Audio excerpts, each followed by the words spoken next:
Thank you. And as well, I would like to mention you that if you would like to ask any question, please use the Q&A box that is in the lower side in the Zoom bar. Is set as Q&A for your questions. At the end of the session, we will be happy to answer all your questions directed to our speakers during the session.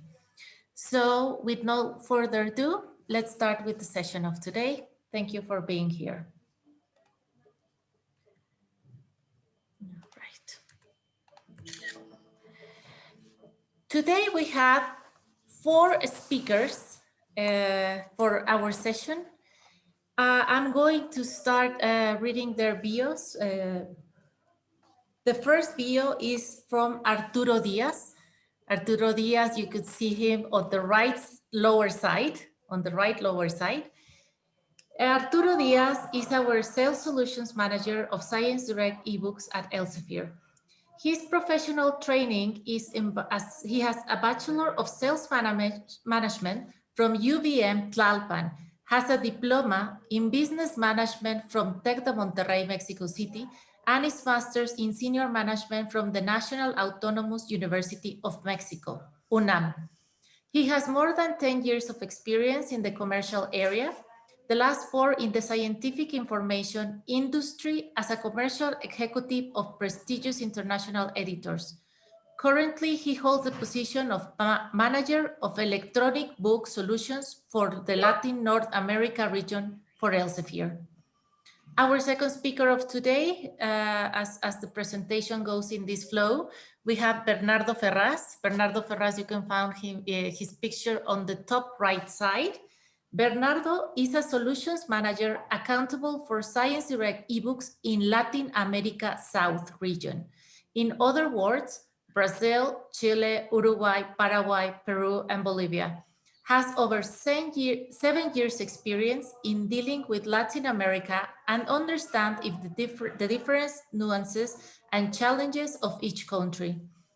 Bernardo holds a bachelor degree in industrial management and a master in management at Antwerp Management School in Belgium.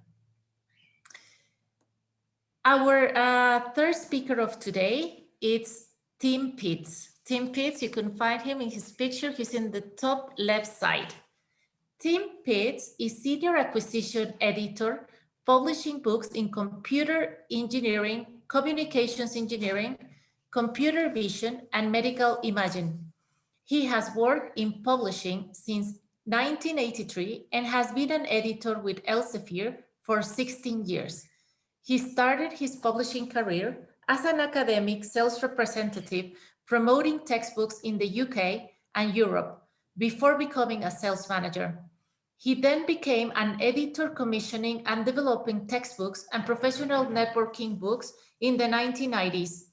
In the late 1990s, he developed courses and ran training in market research and customer-focused publishing for the UK publishing industry. As an editor with Elsevier, he has published textbooks, research monographs, reference works, and practical know-how books aimed at academic researchers, students, and industry research and development engineers. He is passionate about helping authors write books that achieve their goals of providing knowledge, understanding, insight, and practical know-how to their audiences. And last but not least, we're going to close our session today with Caitlin Beddoes. Caitlin is Senior Solution Marketing Manager for ScienceDirect. She is responsible for ebook content and topic pages. Caitlin is based in London and has worked at Elsevier for 6 years in various roles. She is passionate about supporting researchers and librarians in their mission to advance science. She has a bachelor's in psychology from the University of Exeter. These are our speakers of today. And today's agenda, we're going to start with an introduction from Arturo Diaz and Bernardo Ferraz as an introduction and an overview of the research trends in Latin America. Afterwards, we're going to continue with Tim Pitts. he's basically going to give us an overview of the publishing and how everything starts from the very beginning, the quality of book content, the fundamental content in ScienceDirect, with a very publishing focus. And at the end, we're going to have Caitlin's intervention, mentioning, and most of it focusing in the differentiation of the different reference content that we have at ScienceDirect right now. At the end, we're going to have our Q&A. So please, any question that you have, please do it directly via the Q&A box. With no further ado, please, I leave the floor to Bernardo Ferraz and Arturo Diaz.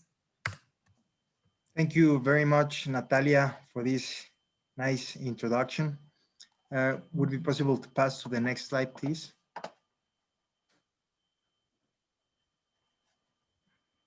Thank you. Good morning, everyone. We will begin our analysis with an overview of the scientific production in Latin America. And we would like to highlight the steady growth through the years, which we believe is a good indicator, especially for us as countries that form this huge portion of the world. What calls attention is the number of authors, as well as the synergies between the research areas like medicine, agriculture, engineering. These three subject areas are shared almost along with all the countries as the top three. Bernardo, do you have any data that shows the effect of the Latin America region? Arturo, yes, we do have. Natalia, can you please pass the slide? Absolutely. Well, ever since COVID has begun, we have identified an unprecedented increase of virtualizations. We are going to divide the analysis in two groups. The first one with Brazil, Colombia, Chile, Argentina, and Mexico. There we can see that after COVID, the number of IP access went skyrocketed. The next one, Natalia. When we see countries such as Ecuador, Uruguay, Costa Rica, the same happens, reinforcing that virtualization is a trend that will remain after the COVID is over. Arturo, what was the effect of those of your eBooks initiatives with virtualization? Let's check it out. Natalia, next slide, please. In 2020, Elsevier opened access to all of ScienceDirect subscribers to the textbooks content for 4.5 months, from the 18th of March to the 31st of August. Later in this presentation, Tim will share the details of the different types of content, and surely you will see why the content of the textbooks have had this great usage along the Latin America region, which is an unprecedented increase of pursuit for foundational knowledge, reinforcing the need for electronic content and need to migrate from print to electronic format. Bernardo, what is the impact of the research and its strengths? Okay, so Natalia, the next one, please. Once again, we will divide the analysis in two groups. The first one, Argentina, Brazil, Chile, Colombia, Mexico. There we can see an increase of research output and also their publication top 10% most cited journals, reinforcing the quality and the amount of publication that that group has. The next one, Natalia. Looking for the other group with Panama, Costa Rica, Uruguay, Ecuador, and Peru, and Paraguay, we can see an impressive increase of research output, especially for Peru and Ecuador. With that being said, Arturo, what can we conclude? Basically, we have identified three trends. Virtualization was sped up by the pandemic, and it is something that came to stay. Second, the foundational knowledge provided by books are keen to support research as well as to undergrad students. And third, we see an increase in research output in the whole region. Therefore, it's key to have quality electronic contents to support the trend. Thanks, Bernardo. Tim, Thanks, please, Arturo. could you let us know more about you and this part that you will be sharing with us? Next slide, Natalia, please. Right. Hello, everyone. I'm delighted to be presenting to you. I wish I was doing a tour of Latin America rather than presenting through Zoom, but Zoom will do very well. So I'm going to give you an overview of the publishing. I'm a book editor, an acquisitions editor, and I'll explain my role and the role of my colleagues. but this presentation will look at how Elsevier commissions quality book content, how researchers and students benefit from book content on ScienceDirect, and how foundational book content complements journal content on ScienceDirect. The two are better together. Next slide, please. Well, as Natalia introduced me, I started publishing in 1983. And the world has completely changed since then. No internet then, no eBooks. I turned up on university campus with my bag of books, and I was wandering up and down a corridor, finding the right professor to promote my textbooks. But it gave me a very good background in publishing, and then I moved to become an editor. And I was then publishing textbooks and books for industry. I was in the publishing books for the computer networking in the 1990s. But then when I joined Elsevier in 2004, July the 10th, it's etched in my mind, well, basically it was a great experience because now I was working for a publisher who published not just textbooks, but also published journals, serials, major reference works, handbooks, textbooks, and books for industry and clinicians, and research monographs. And soon after I started, we started to convert the print books into eBooks and put those on ScienceDirect.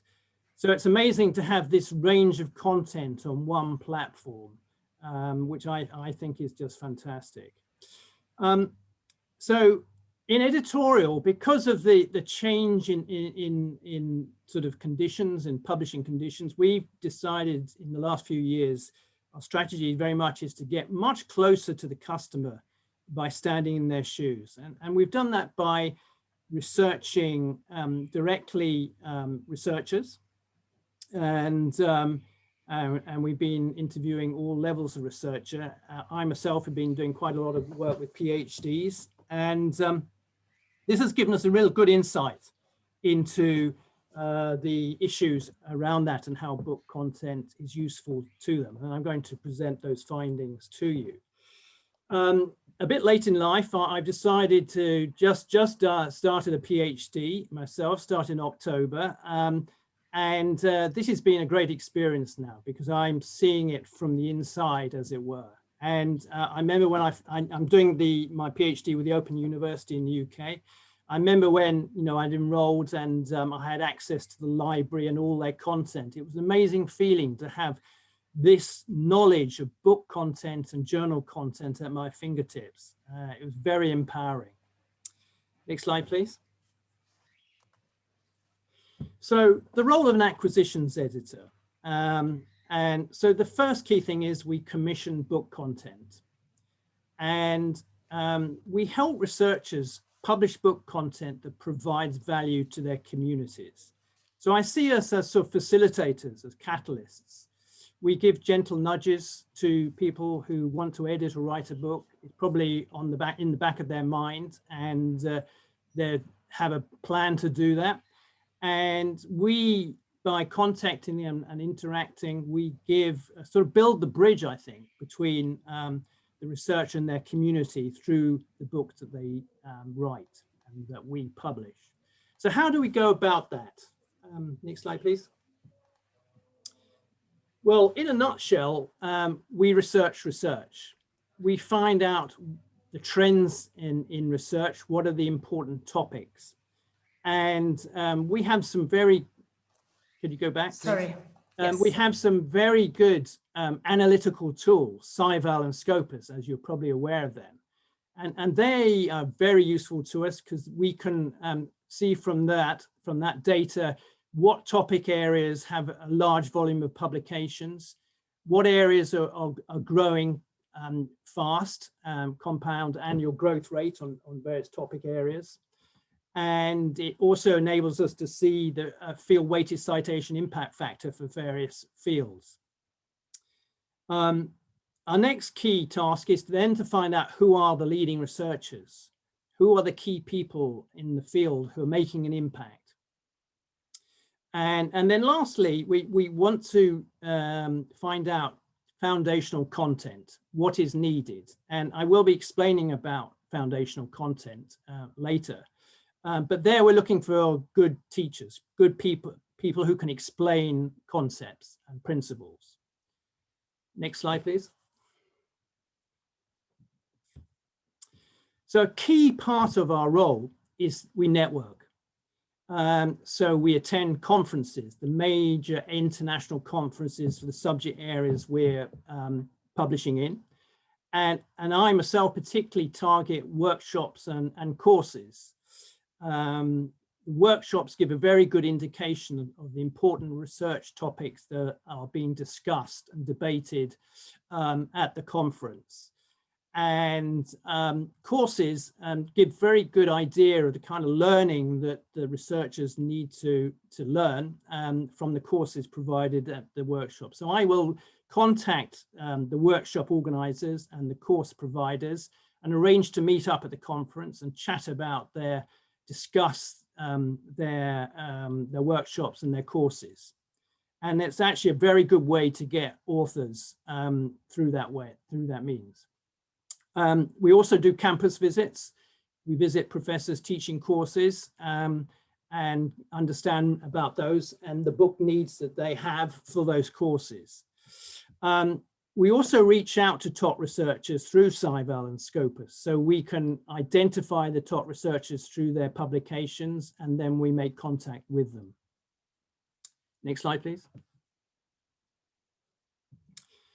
So we very much see publishing as a partnership between the author, the publisher, the researcher, and the library.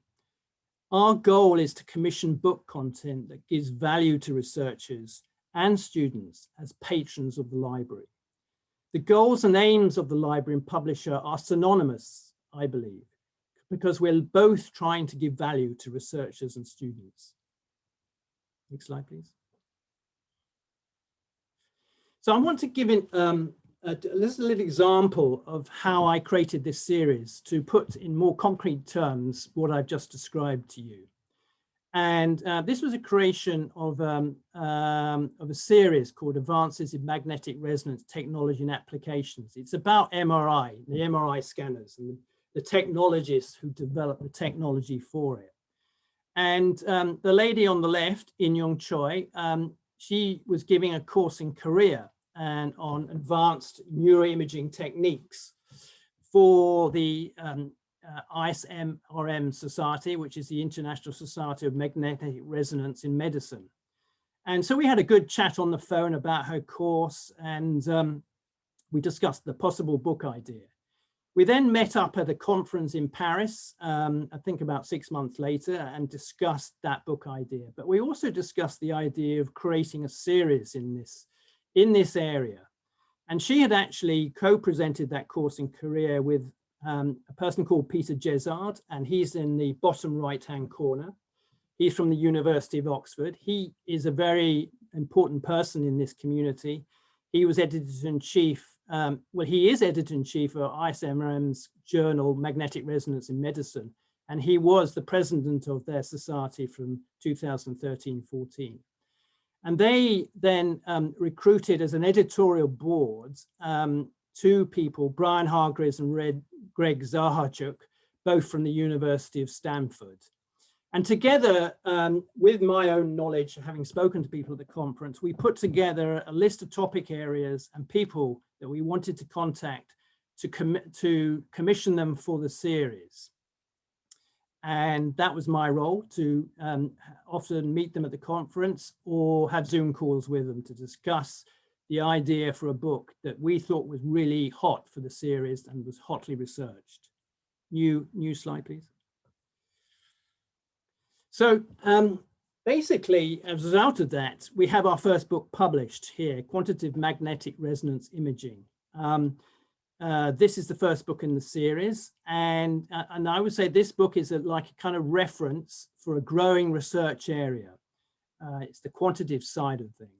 And this book is an edited book, and they got section editors who then commissioned leading authors to write on the various sections in the book.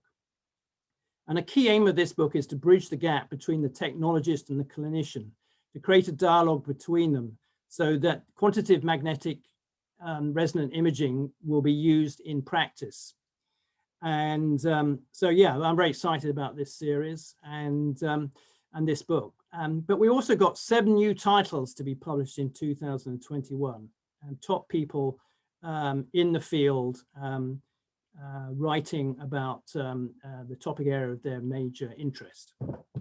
Next slide, please. So that was just an example of how editors do their work. So I mentioned about foundational content, and I'll explain a little bit more about what that is, but the key content of it is really textbooks.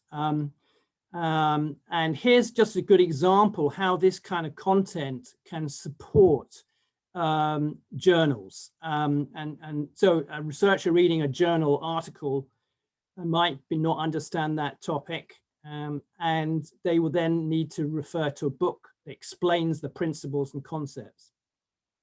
If I can just get an example from my own PhD, that which is in management and people and organizations, and I'm very interested in identity. And it's a huge topic, massively researched, and I read a number of journal articles and I really didn't understand them because they're coming from a sociological perspective.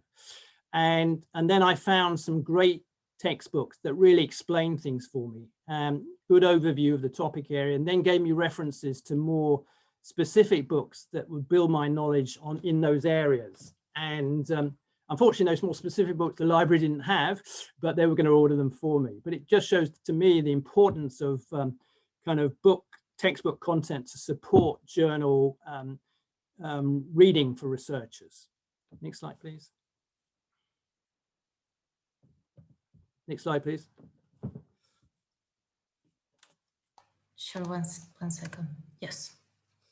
So foundational content, I've been talking about it. What is it? So here's a definition. Foundational content provides a fundamental base of knowledge and practice necessary to understand and apply a key topic, subject within a field and discipline. So really it's the foundations, and I think this image here explains it well in terms it's the building blocks. And the key elements in foundational content is principles, theory, concepts, methods, and protocols. And they have examples to aid learning and applications. Next slide, please. So this diagram, I explain it, is trying to show how our different kind of product types contain foundational content. So if you see in the middle there, the foundational introductory content is really textbooks. It's the undergraduate program degree where textbooks are needed. But also some of those foundational topic areas also refer at master's level, those compulsory courses that a master's student has to do. Then more advanced foundational content is often those graduate courses that's at the more advanced level that are optional in master's programs. They're also in PhD programs as well. And there are also fundamental topics that a researcher moving into that field, maybe as a postdoc to a new field that they don't know about, they need to get to grips with. And at the more foundational advanced level, we have handbooks and sort of mixture between textbooks and reference works, and I'll explain more about that. And then the outer circle there, research growth areas, those emerging research topics. And that book I showed you on quantitative MRI, I would put that as a sort of a growing research area that's got to a point that it needs a definitive reference. Yeah, and could you, next slide, please. So we've researched, as I mentioned, we've researched researchers, and we found that 70% of research was interdisciplinary. And of course, if it's interdisciplinary, it needs that, the researcher needs to know about that new area of application that they are not familiar with. And that's where, again, foundational content is appropriate. And this is just an example of a pharmaceutical scientist who is repurposing existing drugs as possible treatment solutions for COVID-19. And her work is very interdisciplinary. And so she is needed to get to grips with subject areas that she's not so familiar with. Next slide, please.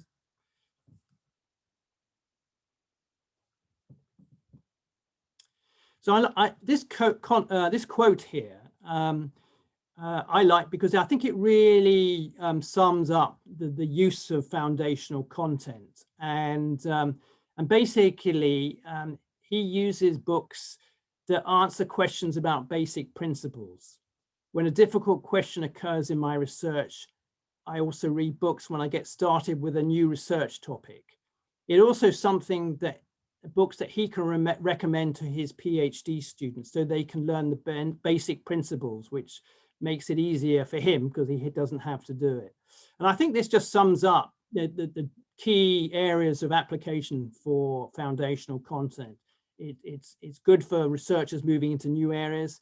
It's good for PhD researchers, and it's good for students. Next slide, please. So this slide here is basically showing the link between books and content, and how different types of foundational content that we have. So first of all, we have the major reference work, encyclopedias. They often give a very good chapter overview of an area. It's often a very useful starting point. Then there's the textbooks that give the fundamental explanation of the fundamentals and gives examples and applications. And then we have what the text reference hybrids. So these are basically presenting fundamentals, principles, concepts, but also going beyond that and explaining state-of-the-art research and applications.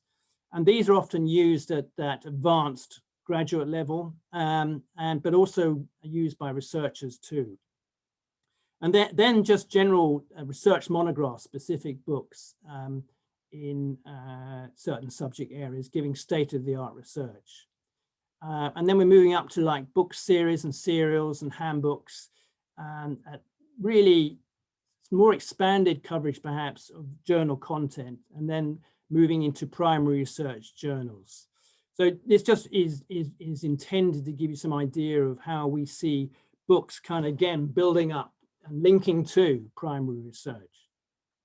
Next slide, please. So I just want to go through now the different sort of books and book types that we have and the content that they have. So major reference works, I mentioned that. We have 200 of these, and these are just some good images of covers here of some of the ones we have. And we also have reference collections, 7 here, that actually contain all our encyclopedias and comprehensives, major reference works within the ScienceDirect collection. Yeah. Next slide, please. So textbooks, and we have over 250 plus textbooks. And as I mentioned, they're giving that the undergraduate and the graduate and the new researcher in a new area, the fundamentals. And these are some of our key titles in this area. The MATLAB book I'm very familiar with. I commissioned that back in 2007. And this book has been, I think it's in its 4th edition now, and one of engineering's best-selling books. Next slide, please. And these are the text references we mentioned before. And some of these, 2 of these are actually in my field. Deep learning for medical image analysis. As you will know, deep learning is a very hot topic at the moment. And this book came out of a workshop, and it had sort of an introductory section explaining the principles, but then had state-of-the-art research in there. And it's been adopted on courses, even though it's not a textbook, because it's very topical and current. And but it's also been bought by research. It's been very successful. Biomaterial Science there, the 3rd one along from the left. This book is a major reference, actually. It covers the whole field, very comprehensive.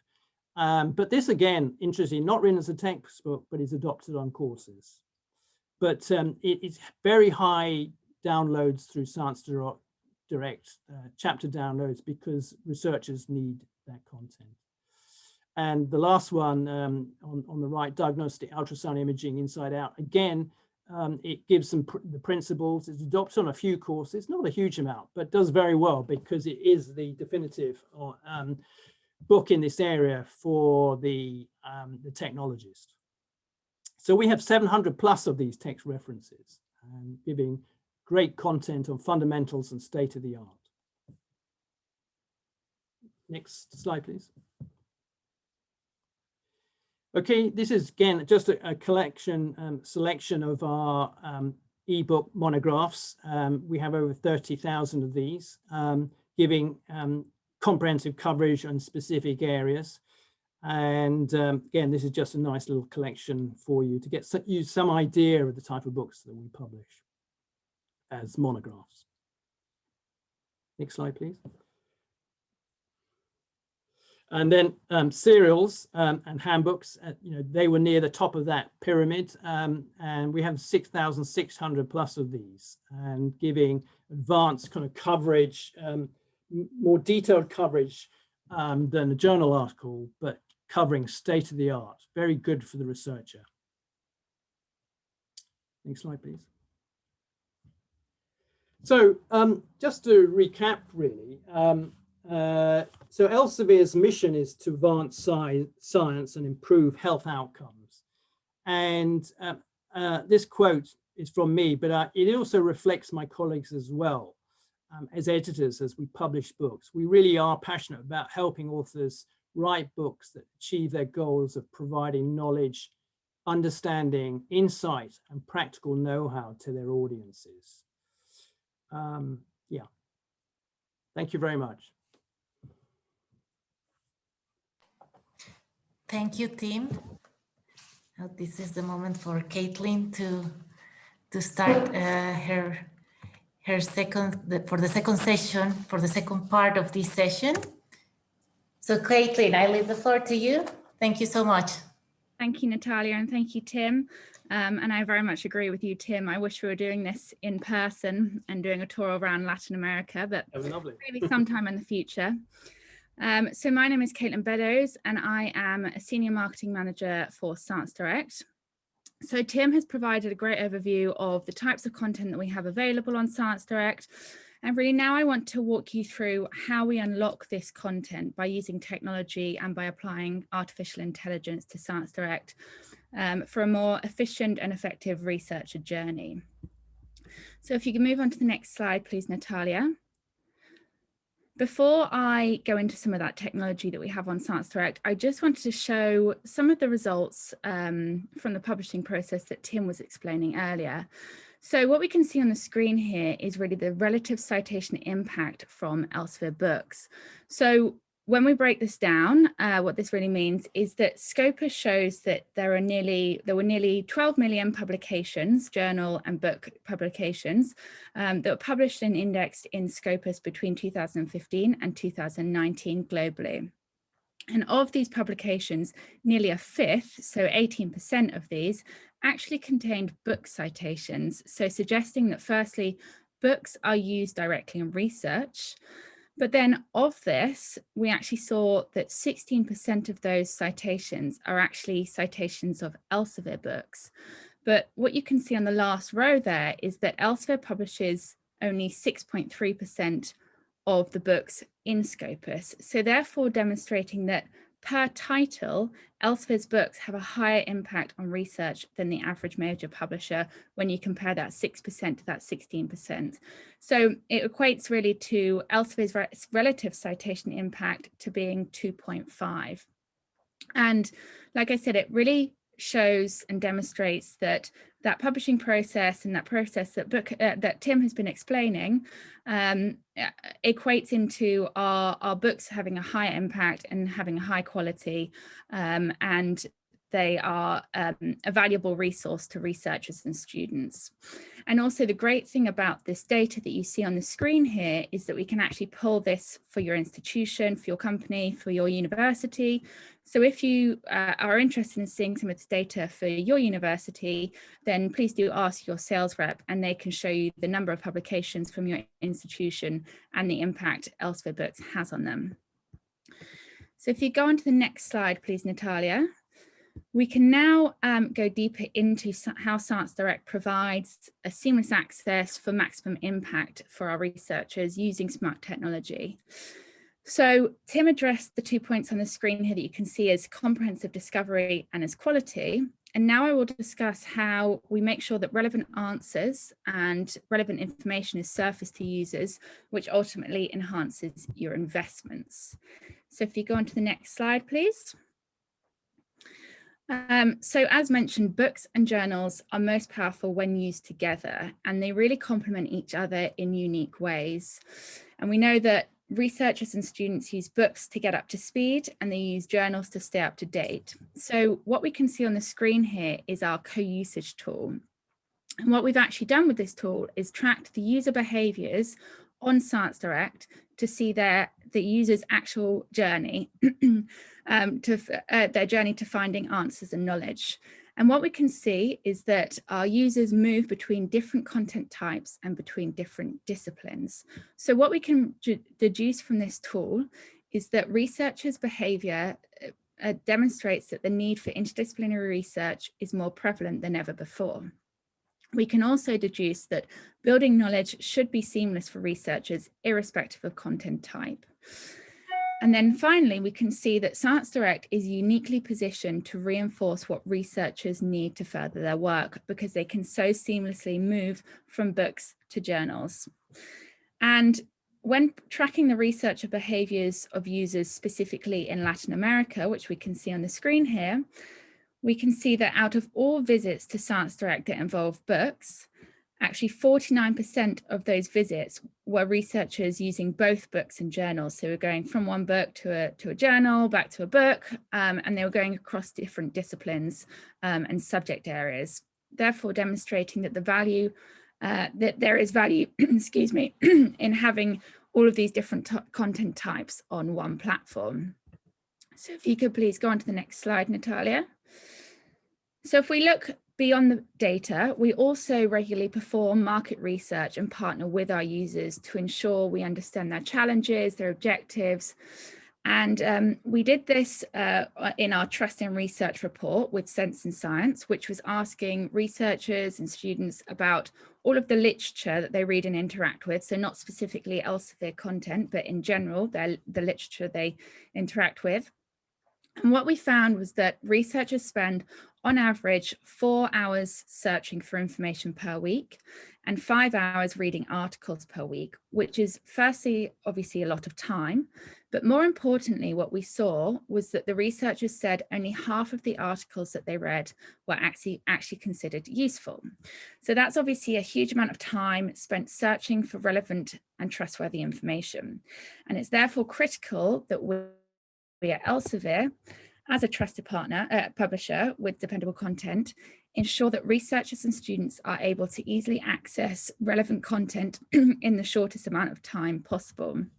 And that is why we've invested in over 1,500 technologists across Elsevier to really focus on artificial intelligence, to focus on smart technology, to really try and make sure that researchers can access answers in a more efficient way and in the shortest amount of time possible.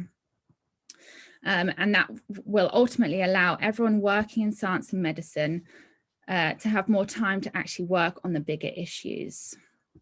So if you go on to the next slide, I'll demonstrate a couple of ways that we've used this technology. If you just click 2 more, yeah, there we go.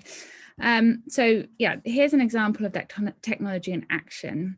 So we discussed earlier the importance of getting up to speed if you're entering a new field of study or performing interdisciplinary research. And here's one of the ways that we've made it easier and quicker to find that relevant foundational information from our books that Tim was discussing.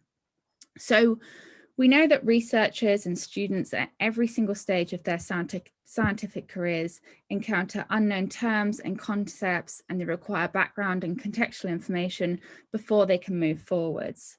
But often finding a path through the literature to get up to speed can be quite overwhelming, and it's difficult to know where to start, and it's easy to get caught up in siloed information and untrusted sources, as we saw. So that's why we've used smart technology to create our topic pages. Our free topic pages provide readers with a comprehensive database of reliable background and contextual knowledge, which makes it easy to get up to speed with new and unfamiliar concepts and terms. And they connect to summarize information and really act as a discovery tool for further trusted reading from our books. So you can link through to our books directly. And we now have over 350,000 topic pages across all different subject areas on ScienceDirect that are hyperlinked from nearly 5 million journal articles and book chapters. And we saw that we can see that topic pages are very heavily used. We see an average of about 19 million visits to topic pages per month, therefore demonstrating that users need this foundational content and they need it quickly and at their fingertips. If you go on to the next slide, please, Natalia. This is just an example of what a topic page looks like. So what you can see here is that, number one, there is a clear definition of the term or the concept, and that's all of the information on this page is actually extracted from our books. And then number two, you can access related terms if you want to explore more about the topic. And then point three that you see on the screen here, there are short extracts that are taken from our most relevant information from our books. So you can quickly access the most relevant content and it will speed up your research workflow.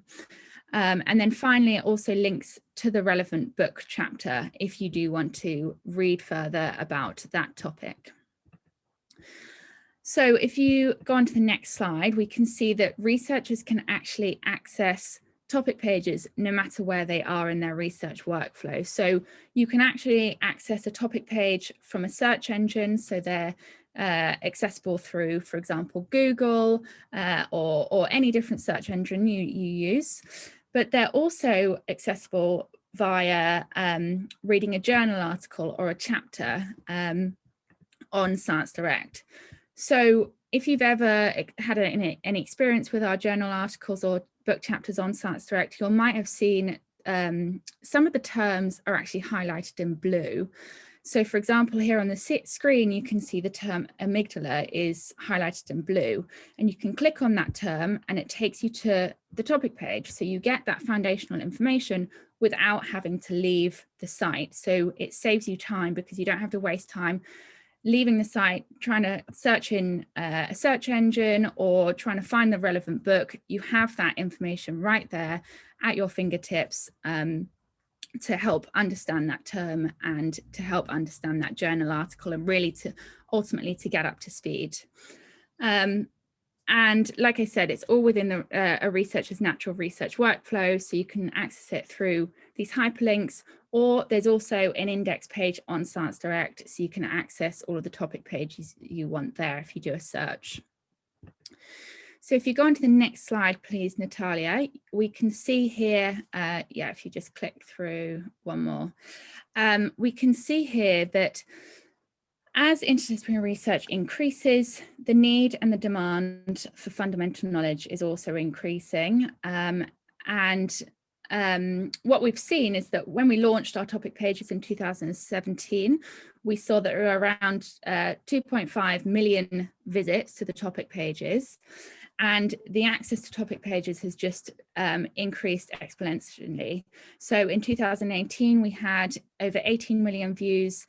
And then in 2019, 40 million views. And we don't have it on the screen here, but in 2020, it was, I believe it was doubled with the amount of views as well. So it just demonstrates that these features that we're making on ScienceDirect to help shorten that research journey are really having a real impact and are of high value to our users. So if you go on to the next slide, Natalia, we can see here another example of where ScienceDirect is assisting researchers through using smart technology. So we've got our personalized recommender. So this does exactly what it says. It uses sophisticated algorithms to work out which articles and which chapters might be useful to a researcher or a student based on their own interests, on their reading history on ScienceDirect and their search history on ScienceDirect, but it's also based off of a researcher's typical behavior within that field that other users within that field have been searching for. So it surfaces the most relevant content to our researchers. And the more frequent a researcher signs in, the more relevant the recommendations are. And if you think that there are over 2,500 journals and serials representing over 600,000 issues and over 39,000 books on the site, a recommender can be very, very useful to help you quickly find that relevant content that's precise and applicable to your research interests. And you might come across articles that you wouldn't have necessarily thought to click on in the past or thought to search for in the past, but other researchers within that area will have searched for. And therefore it increases that kind of serendipitous discovery of relevant content. So it ultimately helps researchers to stay up to speed and speed up their research journey.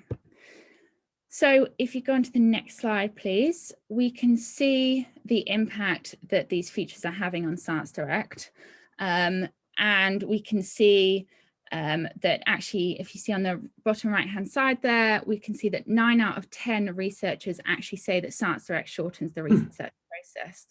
But what I wanted to highlight was that we're not stopping here. We're going to continually always do user research, user testing, understand from our customers and researchers and students, what are their challenges, what are they trying to overcome, and how can we continue to invest in technology to provide access to the answers that researchers and students need in the shortest amount of time. And that is the end there. So I will pass it back to, I think, Bernardo and Arturo for a Q&A session. Thank you. Thank you, Caitlin. Thank you, Tim. We have a question on Q&A. Arturo has already answered, but I think it would be interesting, Tim, for you to clarify to the rest of the audience. So the question is, if I wanted to publish an ebook, what could be the process? Maybe some general guidelines to work in the content and extent of a manuscript. That question of Victor Gonzalez Jaramillo.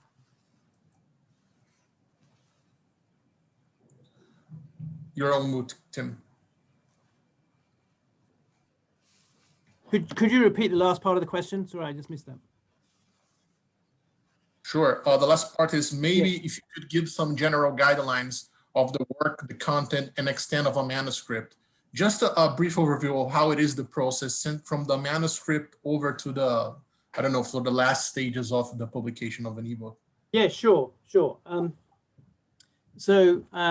first of all, actually, we publish in print and e. So we don't just publish in e, but the process is the same. So basically, you would have an idea for a book, and then we would give you a book proposal. And that you fill out, and that really is your audience for your book, the approach of your book, how it's different to other books published, and the audience, obviously, and the chapters that you're thinking of putting into it. Now, we then get that reviewed and get feedback on that. And then if we like it, it looks like it is going to be have impact and is what is the market needs, we will then agree a schedule with you, and we will put that into a contract. Then you write the book and deliver it to us, and then we copy edit it, we typeset it, we print it, and then we distribute and market it and sell it. So that's the process in a nutshell. Yeah, is there any further questions on what I've told? So yeah, another one would be still in that process of publishing an ebook. If an author wants to publish, does the author has to pay something for Elsevier? How does that work in order for him to present a manuscript? Does he has to pay anything, or it's Oh, right. No, not at all. You don't have to pay us. We pay you if we like it. We'll give you a royalty. All our authors get a royalty, and that is a certain percentage, usually about 10%, of the net price of the book. So basically the price that the bookseller sells it at. So no, basically we don't expect payment unless it's an open access book. If it's open access, then you wouldn't get a royalty, and we would need payment up front. Okay, another one in that publishing process, as we are speaking with a group of Latin America, and for non-English speakers, are there any kind of support for from Elsevier in order to develop a manuscript? Yes, we do actually. We have a sort of authors sort of program, and we do have that.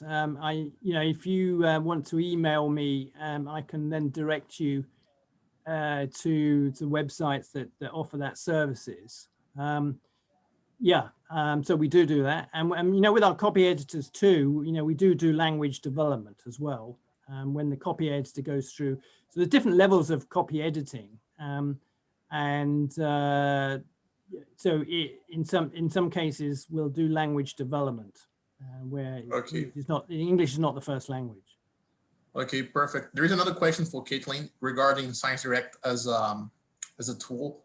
When we speak about the virtualization and the increase of online education, does ScienceDirect is supported by mobile devices? For instance, let's say a student from from a public university in Latin America, if he wants to access all ScienceDirect, can he do that through his mobile devices? Yeah, brilliant question. You absolutely can. You can access ScienceDirect through any device that has access to the internet. So if you just go on to www.sciencedirect.com, the format will convert to whatever format it is for your phone, so you can easily search for topics, search for relevant insights.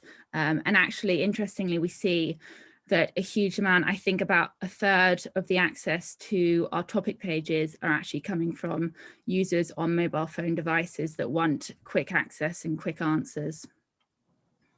Okay, the last one that I have here, another one in terms of accessibility. This ScienceDirect is a tool that is in alignment with the most recent accessibility devices or softwares. Yes, absolutely, it is. That's a strong point, a strong thing that Elsevier stands or supports accessibility. So I can share with you on elsevier.com, we have some information about how we make sure that ScienceDirect with our different tools are accessible to everyone and is fully inclusive. But yeah, it's absolutely something that is important to us. Okay, thank you, Caitlin.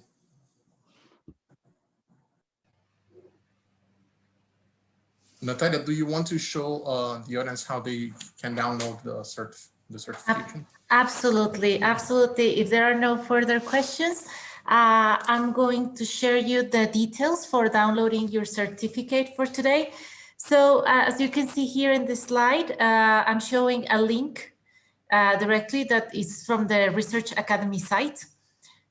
Basically, what you need to do is to access to this link, then copy the code that I'm showing there. And then on the right side, you will see the area Claim Your Certificate Workshop Code.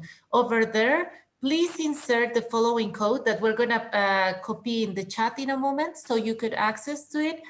It will ask you to answer a survey of 3 to 5 questions maximum, and then you will be able to download directly the certificate, the PDF certificate. So over here, let me just a very quick question for Arturo or Bernardo or Chris. Do you have the chat option so you could help me copying this? Oh, sorry, I see it. I see it over here. Right now, I'm going to place the link in the chat for all of you. So please click on this link directly, and I'm going to copy the code for you to place. As I mentioned before, on the right side of the site where it says claim your certificate workshop code, please write down HHVQMB and then click submit. Afterwards, you're gonna get a short survey, and then directly you're gonna be able to download your certificate. And before we leave, I would like you to please answer the following poll that I'm gonna launch at this moment. And it's basically, we would like to know, how did you know about this event in a specific?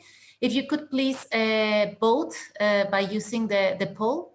You have different options there. One is through our social media from Elsevier. Other, it was a direct invitation per email, through the consortia website, or by references, friends or colleagues, peers. And let me see if we have, yes.